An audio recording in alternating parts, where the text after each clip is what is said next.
G'day, I'm Aaron from Collins Gregory Real Estate and welcome to our video series on the rental reforms here in Queensland. So for a little bit of quick history, in October 2021, the Queensland Housing Legislation Amendment Bill became law with several changes that were staged to take effect over a 3-year period. So as part of this video series, we wanted to take you through some of these changes and how you as landlords and owners can be prepared for when these changes start to take effect. So there are 4 main areas of change. First one is the introduction of a framework for all parties to negotiate the renting with pets, scheduled to take effect from the 1st of October 2022. There's also some changes to the approved reasons to end a tenancy, also scheduled to take effect from the 1st of October 2022.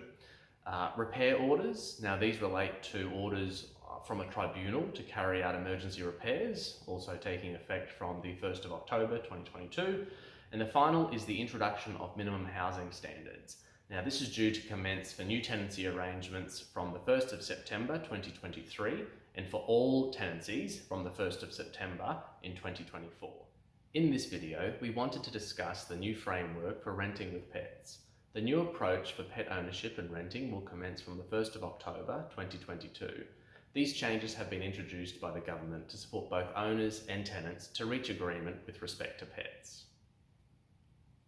From the 1st of October 2022, a renter can seek the property owner's permission to keep a pet, with the property owner having 14 days to consider and respond in writing, or the request will be deemed as approved. As part of the law reforms, new prescribed reasonable grounds for refusing a request for the approval to keep a pet have been introduced. The property owner can only refuse a request using these new reasonable grounds.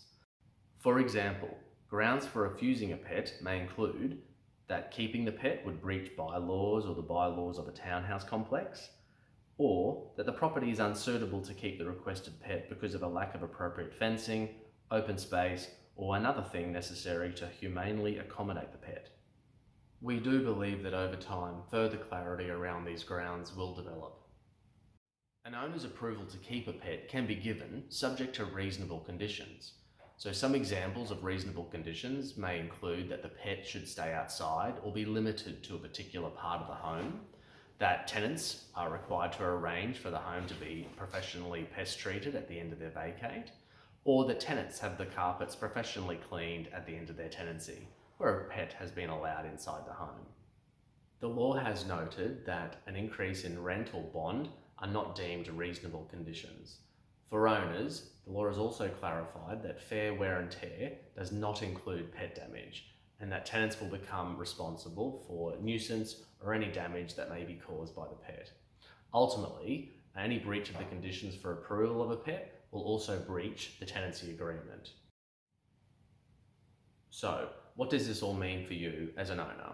The good news is that the vast majority of tenants are responsible and take great pride in caring for their rental homes and for their pets. As an agency, from the 1st of October 2022, we will introduce a clear process for our tenants and owners to work through when a request for a pet is made. Our process will allow you to meet the required time frame, along with providing guidance to you as an owner about your options and what sort of reasonable conditions may be suitable to best manage each request.